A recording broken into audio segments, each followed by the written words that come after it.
Bonjour, I'm Jennifer, your French teacher in the south of France. And in this lesson, we're going to talk about using double pronouns, more than one pronoun in a sentence, with and without negation in the present, past, and future tenses. The whole reason that we want to use pronouns in the first place is so that we can avoid unnecessary repetition, whether we're writing or speaking. If you already know how to use pronouns, then that's wonderful. You're on the right track because sometimes one pronoun is really enough, but sometimes you're going to want to use two of them at the same time. So here I want to show you the double pronouns chart. And you're going to use this chart to know the order in which you should place the pronouns when you want to use two in the same sentence. So we begin with me, te, nous, and vous. Those will always come before other pronouns. Now, me, te, nous, and vous can be reflexive pronouns sometimes. They can also be direct object pronouns. They can even be indirect object pronouns. But if you're watching this lesson, I'm going with the understanding that you've already studied pronouns. Knowing how to use one in a sentence is the first step, okay? The next ones in the chart here, le, la, and les, those are direct object pronouns. So they will always come before lui and leur, which are indirect object pronouns. And then you have the adverbial pronouns I and en. So this is the chart. This is the way that you use them. This is the order that you have to follow. Now, I will tell you that if you are making affirmative commands, something like give it to me, then the order of pronouns does change a little bit. And you can find a link to that lesson in your lesson guide if you're watching this within my French course for self-learners. The first example I'm going to show you is in the passé composé. Je les lui ai donné. Je les lui ai donné. So what that means is I gave them to him or I gave them to her. I've underlined the pronouns for you. You see that les, if you think back to the chart I just showed you, les has to come before lui. So les is my direct object pronoun. I gave them, whatever they are, I know that it is the thing that I gave to somebody. So that makes it the direct object. What did I give to him? These things, okay? They're plural, so I go with the plural pronoun les. So I gave them to him or her. I know when I say to him or to her in English that those are indirect objects. So we need to use indirect object pronouns. How do I know that they're indirect objects? Well, because the word to comes before them, right? If I gave them to Jennifer, if I gave them to Joe, if I gave them to him or to her, to a person, that person is an indirect object. And if it's singular, then I go with lui. Je les lui ai donné. While we're at it, I thought I would go ahead and show you what happens when you have a direct object, or in this case, a direct object pronoun. Now, which one is the direct? Les or lui? Les is the direct object.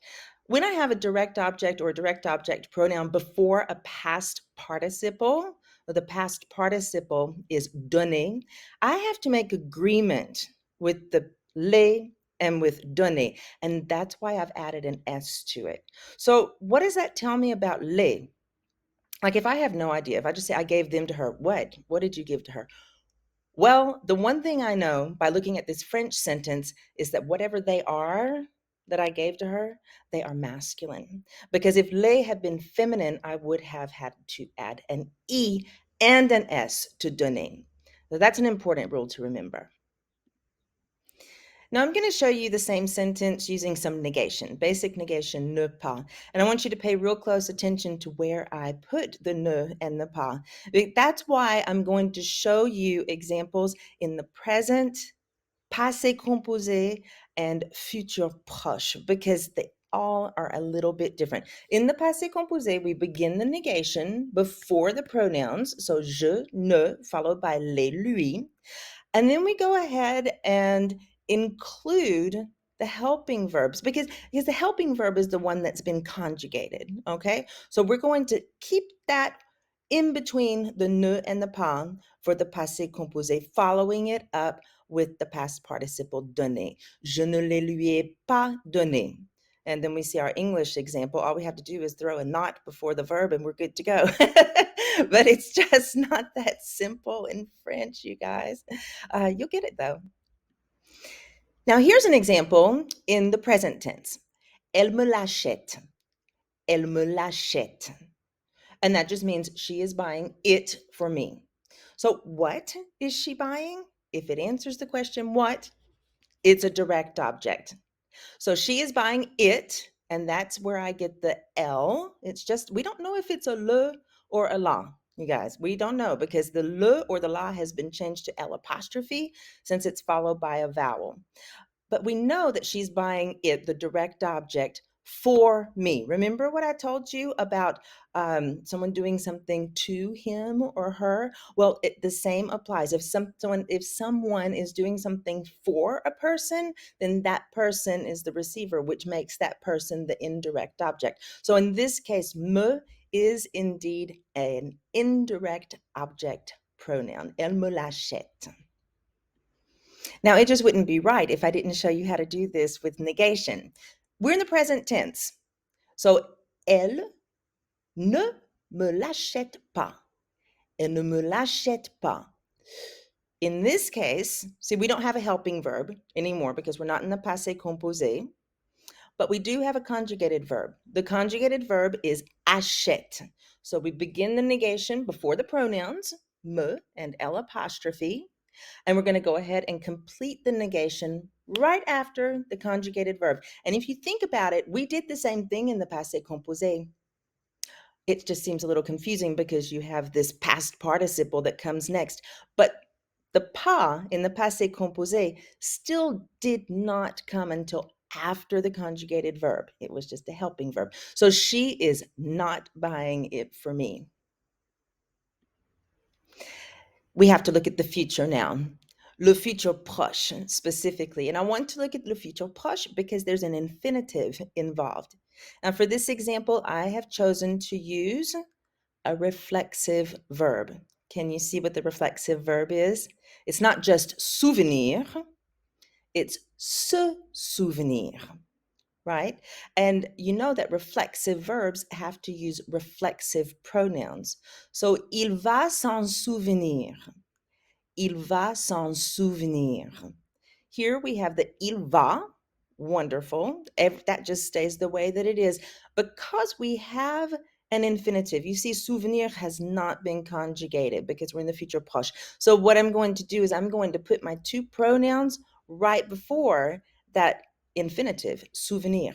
Il va s'en souvenir. Now we're using se with souvenir because that is the reflexive verb that matches il.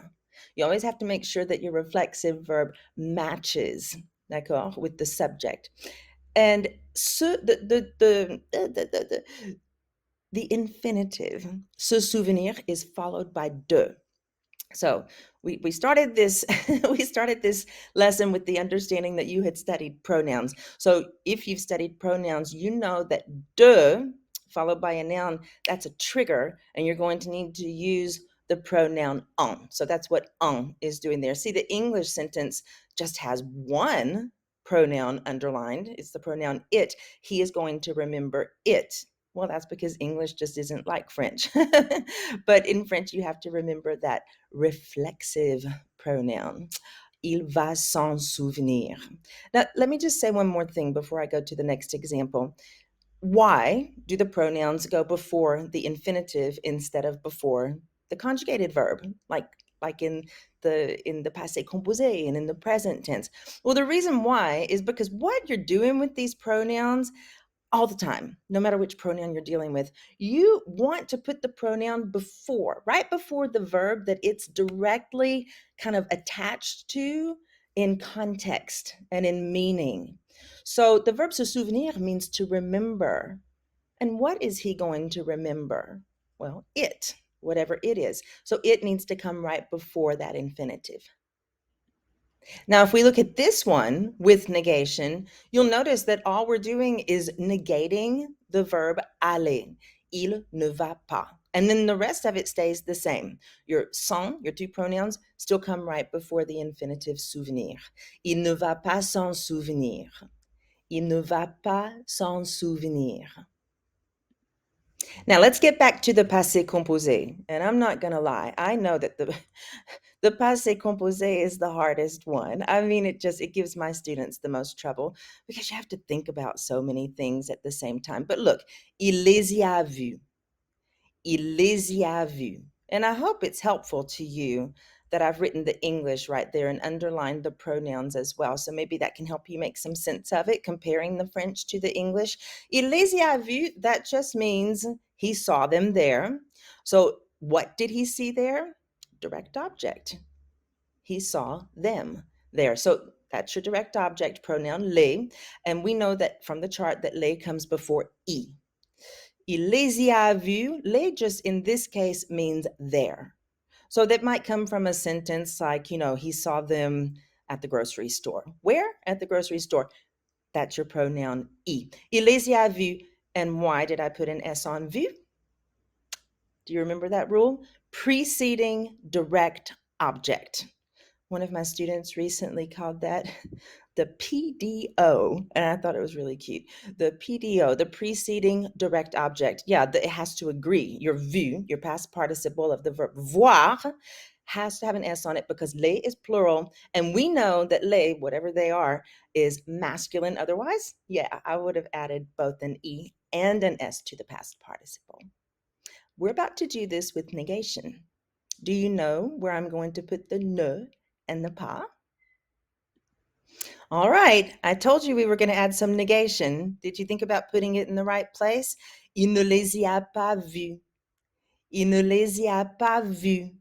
Important thing, the ne comes right before the pronouns, les y, but we have to keep that conjugated verb within the negation, right? Remember that. It doesn't matter if you're in the passé composé or in the present tense or another single tense. I'm going to show you one in just a minute. You're going to put the ne and the pas and include that conjugated verb inside. Il ne les y a pas vus. Now, I just made reference to a single tense, and you might have been thinking, what is she talking about? I've never heard of a single tense. All I mean by that, a single tense, a simple tense, is a one-word tense. Like the present tense only has one word, but the passé composé, you have two parts, right? So by a single tense, I mean something like le futur simple. So I probably could have called it a simple tense because that's why le futur simple is called simple, because just one word, not like le futur proche, which involves the verb aller followed by an infinitive. So, elle te les donnera demain. Elle te les donnera demain. And this means that she will give them to you tomorrow. What will she give? What? The direct object, les. To whom? Well, to you. So you're the indirect object. And that's why we put te, and it has to go before les. Elle te les donnera demain. So your two pronouns come right before the conjugated verb.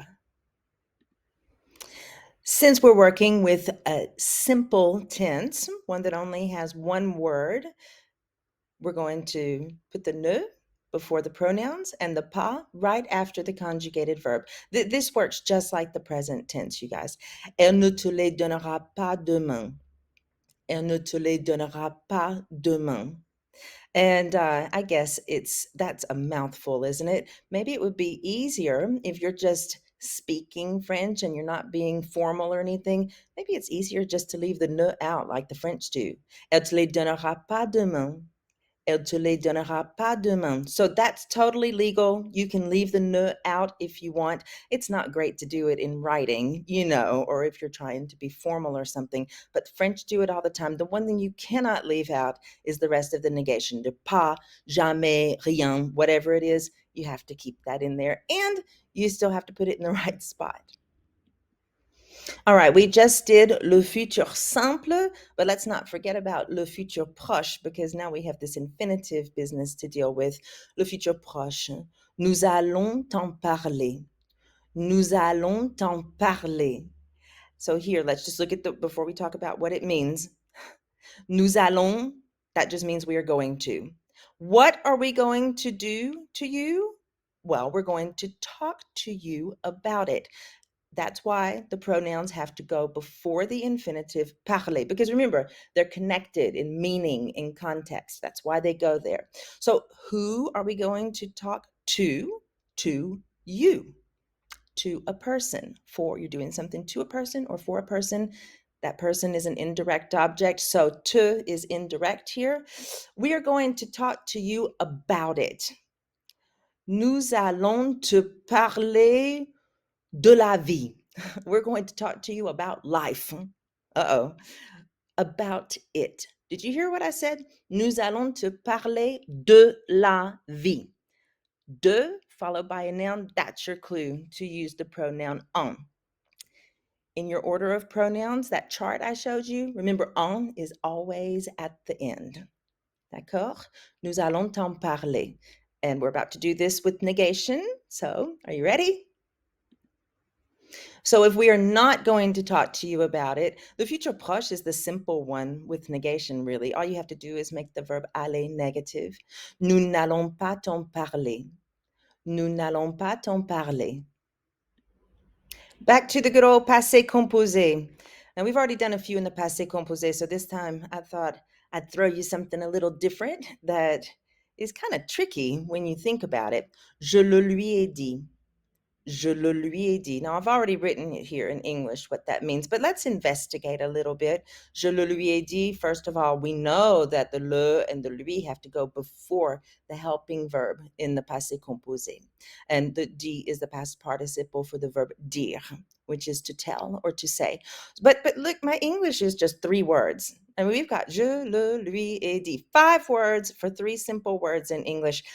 But in English, what we mean really when we say, oh, I told him, whatever we told him is understood. If I just say in English, je lui ai dit, it means I told him, but it's like there's something hanging. It's like we have no idea what you told him. It's like you have to say in French, I told him it. And we wouldn't say that in English, but the it, we're going to use a direct object pronoun for that. Look at the next one in English that I wrote. I told him, and then in parentheses, I put that we weren't coming. Well, that we weren't coming, first of all, it's not a noun. So it's not plural, singular, masculine, or feminine. It's just this thing that I told him. We can replace all of that with like a neutral direct object pronoun, le. If you're doing something like this, it will always be le. Je le lui ai dit. Now, where are you going to put the negation? Did you tell him we weren't coming? No, I didn't tell him. That works in English. But in French, did you tell him that we were not coming? You need all of those words. We need to account for everything. Remember that. So that's why the le is there. So no, I didn't tell him. Je ne le lui ai pas dit. Je ne le lui ai pas dit. If you want to get rid of a word because that's a mouthful, leave out the ne. Je le lui ai pas dit. Je le lui ai pas dit. Important thing here. Ne begins, as always, before the pronouns. I slowed down there when I was talking because I hate it when I say always, because it's never the case, is it? Your le and your lui would not always come before that conjugated verb, would they? Because if we have an infinitive in the sentence, they'll come before it. So I did not say always, all right? Je le lui ai pas dit. In this case, in the passé composé, as well as other simple tenses like the present and the futur simple, we're going to make sure that we include the pronouns and the conjugated verb within the negation. You have been sticking with me through this whole lesson. Merci beaucoup. And here is your reward. We're just going to do a present tense sentence, but just to keep it interesting, I'm throwing in a reflexive verb. Elle se les brosse. Elle se les brosse. Now, you might say, once again, what is she brushing? We know because the se is there that it's something she's brushing like on her body. Okay, she can't be brushing the dog. I know it's a pronoun and you don't know she's brushing them. What? Since it has to be on her body, reflexive pronoun, it's going to be like her hair. Remember, that's plural in French, or maybe her teeth, or whatever else it is on your body that's plural. You can brush. That's what she's doing. Elle se les brosse. You might say, oh, well, she's brushing them. Couldn't she be brushing the dogs? Yeah, sure she could, but it wouldn't be reflexive in that case, would it? And we would just, if she were brushing the dogs, we would just say elle les brosse. Well, then we're back to single pronouns, and that's not what we want to do here. So, elle se les brosse, and where are you going to put the negation? And then we will be done. With negation, elle ne se les brosse pas. Elle ne se les brosse pas. Voilà. So you put your ne before the pronouns se les and after the conjugated verb. Elle ne se les brosse pas, or leaving the ne out, elle se les brosse pas. So here's that double pronouns chart once again. I just wanted to show it to you, and it's on your study guide. Someone asked me recently, or rather said to me, I can memorize this chart. That's not a problem. The tricky part is remembering, where I'm supposed to put the negation and where I'm supposed to put these pronouns, like if we're in the present tense or passé composé or future proche. Yeah, that's the tricky part. Nobody ever said it was going to be easy, and that's what makes it fun. A few things you can remember that can help you. Yeah, memorize the chart. Okay, do what you have to do to memorize this chart. And if you have a conjugated verb, so if you're in the present tense, futur simple, the conditional, the subjunctive, any of those conjugated verbs that just have one word, then you're going to put these pronouns right before the conjugated verb, and then you're going to put your negation before the pronouns and after the conjugated verb. That means if you are then in the passé composé, your conjugated verb is your helping verb, être or avoir.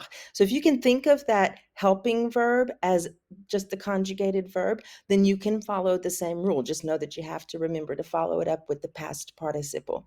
And then you have that one that just sticks out like a sore thumb. You've got the future proche or any other construction where you're going to have an infinitive. And in that case, what we're going to do is just keep the logic hat on. The pronoun or the pronouns have to go before the verb that they're directly connected to in context and meaning. So if I am going to talk to you about it, what am I going to do to you? Talk to you. So that's the future proche there.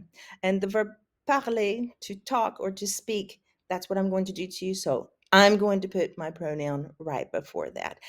I know it's tricky, but practice, practice, practice does make perfect, or almost perfect. And yeah, that's right. Learning French is not easy, but it does not have to be that hard. I'm here to give you the tools that you need. I'm here to explain it to you. Now it's your job.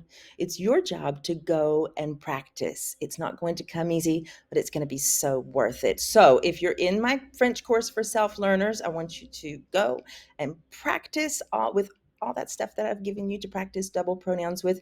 And if you don't have my French course for self-learners yet, then maybe it's time to check it out. Merci beaucoup et à bientôt.